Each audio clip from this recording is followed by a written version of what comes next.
Beberapa waktu lalu, aktris Nikita Mirzani sempat menyindir adik mendiang Bibi Andriansyah, Fuji. Sindiran tersebut terkait Fuji meminta bayaran 30 juta rupiah saat diundang di podcast YouTube yang dipandu oleh Nikita, yakni Langit Entertainment. Terkait kabar tersebut, Fuji akhirnya memberikan klarifikasi. Hal itu ia ungkapkan lewat kanal YouTube Mob Channel, dikutip Tribun News pada Kamis, tanggal 9 Desember tahun 2021. Fuji menyatakan pernyataan Nikita Mirzani itu tidak sepenuhnya benar. Enggak juga sih, 50% benar, 50% enggak, ujar Fuji. Aku tuh udah bilang kan, misal nggak mau ya nggak usah, lanjutnya.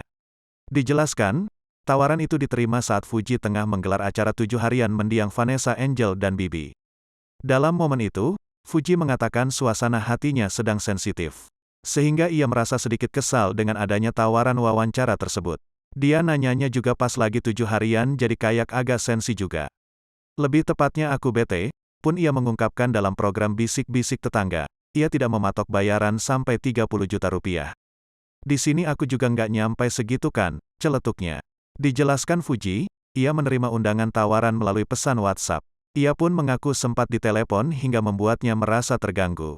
Fuji menyebut momennya saat itu sedang tidak tepat. Lebih tepatnya aku ngelihat sikon, aku lagi nangis-nangis 7 harian terus ada yang nge-WA, kesel juga sih, terus ditelepon. Aku kira kenapa, terus ditanyain itu, kesel lah aku, momennya nggak pas jadi agak sensi gitu, pungkasnya.